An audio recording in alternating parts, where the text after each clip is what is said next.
Hey, welcome back, ScreenCrush. I'm Ryan Airy, and this is all the Easter eggs, references, and little things that you might have missed in She-Hulk Attorney at Law, Episode 3. And we have a lot to talk about. The Wrecking Crew are in the MCU, another possible X-Men tease, a KINGPIN reference, and also Wong. Oh, and by the way, next Monday, the video store is going to be closed. Why? Well, it's Labor Day, sir. You don't get Labor Day off. You should just go away and decrease the surplus population. That's it. You have to find some way to appreciate me around here, or there is going to be a strike. But first, back to the Easter eggs. We open with the shot of the Department of Damage Control's Supermax prison that's holding Emil Blonsky's The Abomination. Now, we know that's the name of this prison because in Ms. Marvel's Season 1, Episode 4, we got a shot of the prison with the lower third giving us the name of the facility. The Department of Damage Control, or DODC for short, was originally a branch of S.H.I.E.L.D., but later became its own department in the federal government. The DODC worked closely with Stark Technologies in an effort to collect all alien technology following the Battle of New York. In accordance with Executive Order 396B, all post-battle cleanup operations are now under our jurisdiction.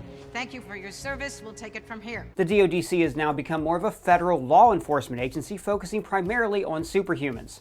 Department of Damage Control. We have a warrant for the arrest of Peter Parker. Similarly to how Jennifer Walters' She-Hulk focuses solely on superhuman law. As Jen enters the DODC prison, she passes a wall that has A113 written on it. Now, this is a classic Easter egg you'll find in many films, especially Pixar movies.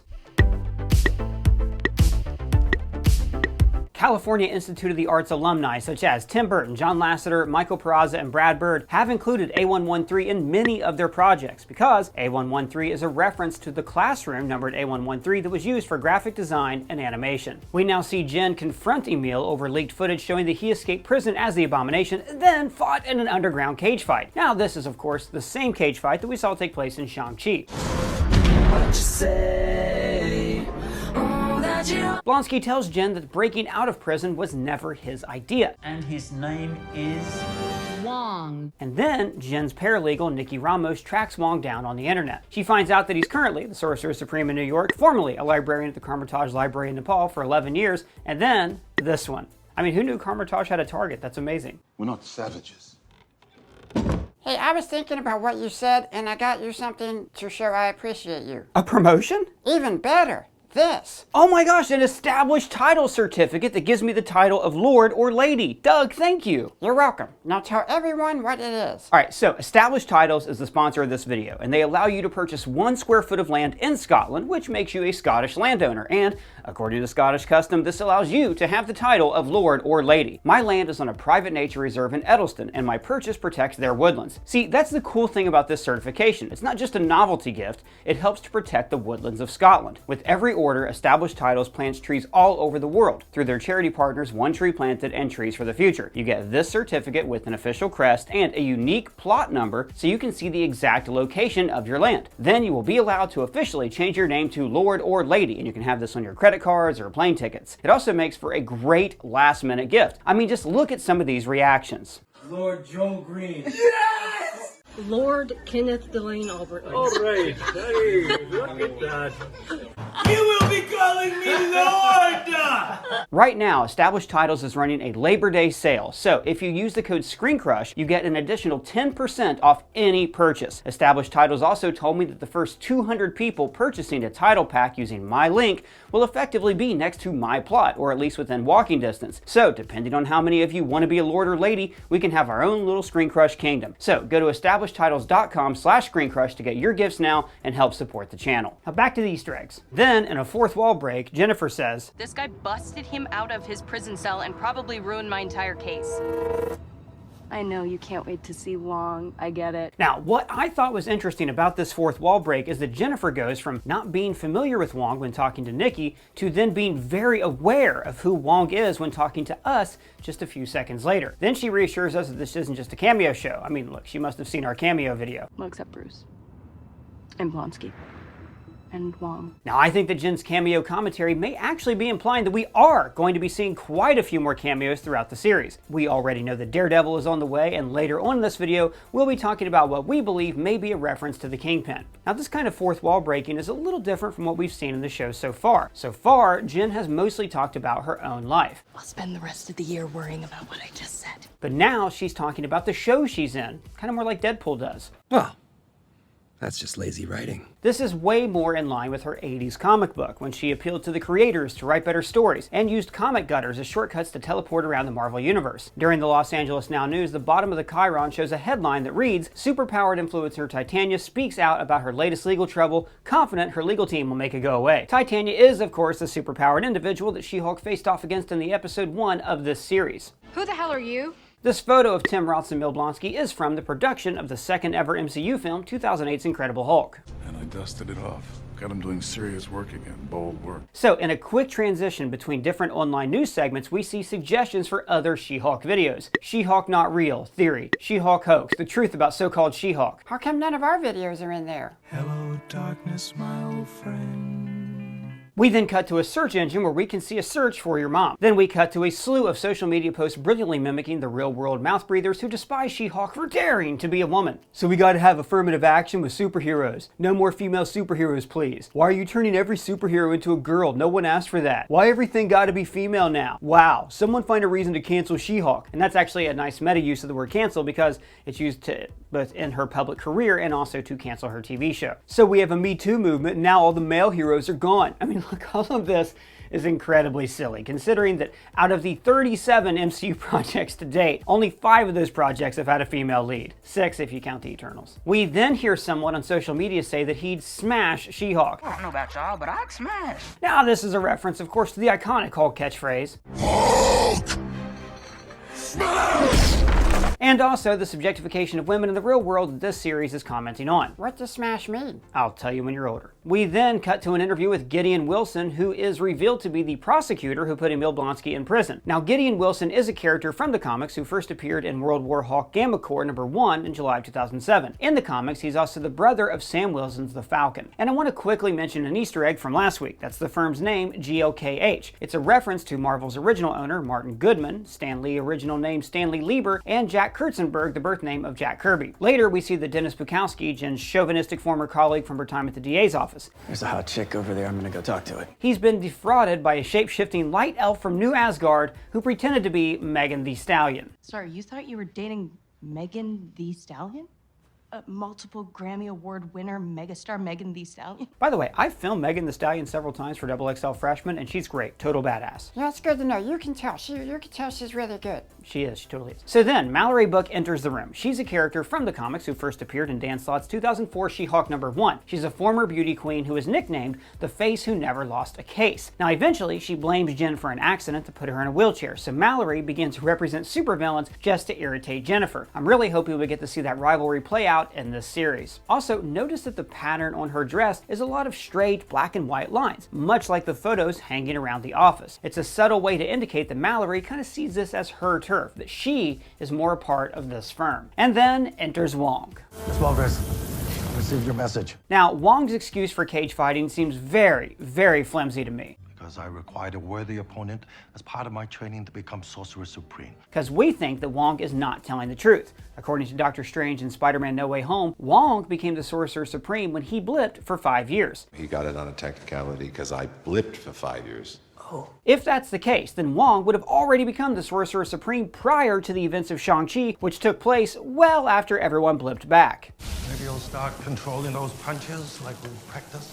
But when Jennifer asks for his help, he drops another very curious line. I'm not erasing everyone's memories, not again. Now this is a reference to the final spell at the end of Spider-Man No Way Home, where we see Doctor Strange cast a spell that makes everyone forget that Peter Parker ever existed. What's interesting is that Doctor Strange himself would be amongst the people that don't have any recollection of that spell or of Peter Parker. Yet, here is Wong remembering that the spell took place. This could be because he is the Sorcerer Supreme and thus is impervious to all memory spells. We also hear him say that the spell is very messy.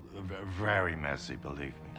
Now, could this mean that the spell is breaking and that perhaps those closest to Peter Parker will remember who he is? Stay tuned. That's right, and we do have a video coming out later this week diving deeper into this scene. Jen calls the memory wiping spell highly unethical, so Wong suggests 2 alternatives. We'll send him to the mirror dimension.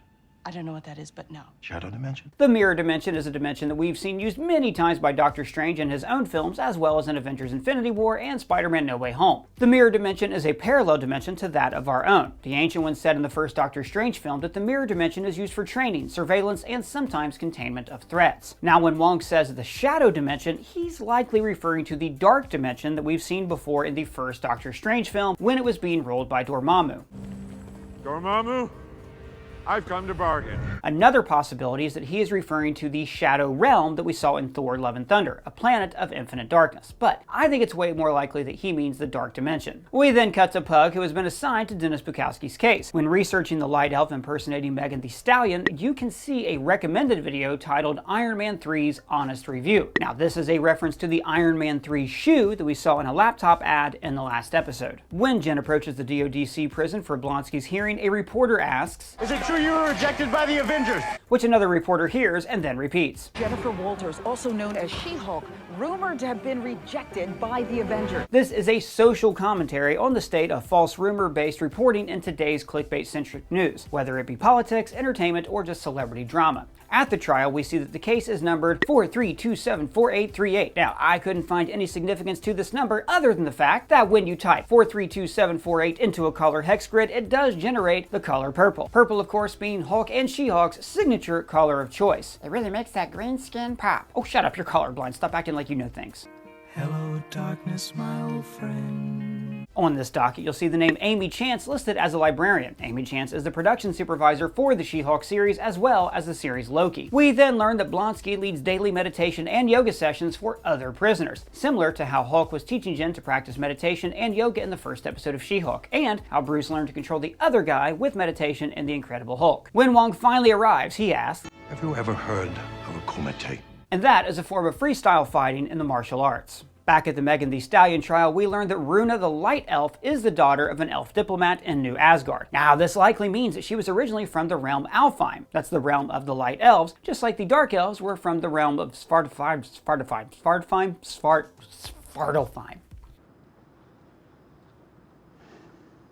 Her lawyer argues that she has diplomatic immunity, to which the judge says, "She may have diplomatic immunity in New Asgard, but we are not in New Asgard." Which, okay, you know, Doctor Doom is always getting away from the Fantastic Four because of diplomatic immunity. So, like, somebody's wrong. Someone here is wrong. I don't know who it is. If it's the comics or the show, somebody's very wrong. And then Runa stands up and begins to give the iconic "Asgard's not a place, it's a people" speech that we heard from Odin and Heimdall in Thor Ragnarok.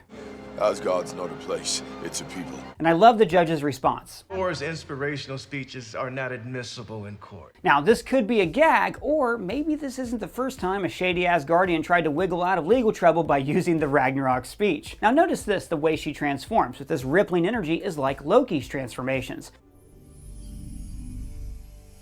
I mean, honestly. Rise, I yield! And Loki learned from his mother, who was raised by witches. So was Frigga raised by light elf witches. Makes sense to me. Thank you. Well, I think we might see Runa appear again in this series, but working for the firm. In the comics, JLKH employed a shapeshifter named Ditto to administer subpoenas while disguised like as various celebrities. Back at Blonsky's trial, Wong convinces the board that Blonsky wanted to serve out his term, leading to this question. I mean, when Blonsky uncontrollably becomes Abomination, isn't he a raging monster out for blood? Now, this alludes back to the beginning of the episode when Blonsky clarifies to Jen that he no longer chooses to turn into the Abomination, meaning that he has full control of the Beast, just like Bruce and Jen have full control of their Hulks. And Blonsky then shows his control of the monster. As you can see, I'm in full control. This scene shows us that not only is Blonsky in full control of the Abomination, but that when he is in his Abomination form, the consciousness of Emil Blonsky remains fully intact. It took Bruce Banner years to merge himself with the Hulk so he could have Hulk's body and Bruce Banner's mind. So I find it interesting that Emil Blonsky was able to obtain this result likely through years of meditation in his prison cell. It is very possible that he had help in this regard. Maybe Thunderbolt Ross still wanted to use Blonsky for his own team, the Thunderbolts, so he had him trained in these controlling techniques. Or maybe there's a new villain who knows more about fusing gamma radiation with the mind, the Leader. The Leader, or Samuel Stearns, is one of Hulk's arch enemies from the comics, and he's as smart as the Hulk is strong, and he was teased in The Incredible Hulk. We then get this great moment with Wong after he confessed to the crime of breaking Emil out of prison. You realize that you've just admitted to facilitating a prisoner escape, which is a crime. I must depart. And you know what? This is just reckless behavior for a Sorcerer Supreme, and it makes me think that maybe Mordo is right. Too many sorcerers. And we have a video coming out soon about that very idea, so subscribe and make sure that you don't miss it. Also, I gotta correct myself on something. Last week, I thought that Blonsky said that he wanted to live with his 7 cellmates, which I thought meant the Thunderbolts, but I was wrong. he said soulmates, making me think that he actually just wants to start a cult with all these women. He's going into farming. No, actually, he plans to open a meditation retreat on the property. And also, oh my god, what is that on his uniform? Look at that, it's a hexagon! Not the beast! As Jen is leaving the trial, we hear a reporter ask, Is there any truth to the rumors you got your powers from a mafia hit gone wrong? This is, of course, a reference to the very first She-Hulk comic from 1980. In this comic, Jen is shot by a henchman working for a crime boss named Nick Trask. This results in her cousin, Bruce Banner, having to give her an emergency blood transfusion, which of course is what gives her Hulk powers. And then we see Jen, Nikki, and Pug together at a bar. Connecting the A and B story? Nice.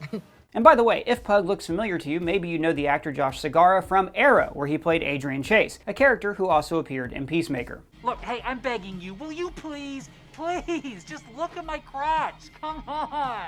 This is when Pug has the idea to bring Jen on as a witness to help prove that Dennis Bukowski is delusional enough to think that he was dating the actual Megan Thee Stallion. Dennis Bukowski is an almost pathologically entitled man. He would absolutely believe that he's dating the real Megan Thee Stallion because he is truly that delusional. And then we get our actual cameo from the actual Megan Thee Stallion. That's right. There's only one Megan Thee Stallion.